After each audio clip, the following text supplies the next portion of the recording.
Diqqat, ta'ziya. O'zbek xalqiga og'ir judolik.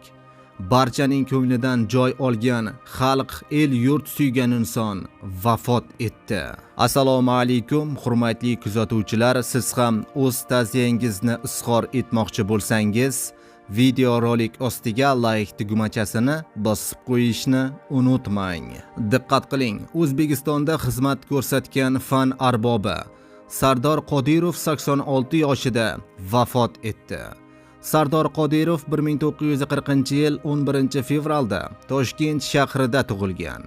U 1962-yilda Toshkent Politexnika universitetini tamomlab, mehnat faoliyatini shu dargohda assistent sifatida boshlagan.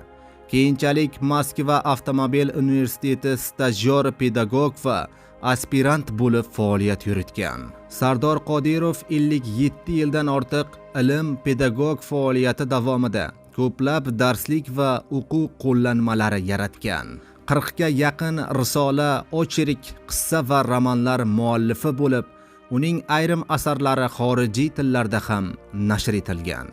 Biz kanalimiz nomidan oila a'zolari va yaqinlariga hamdardlik izhor etamiz.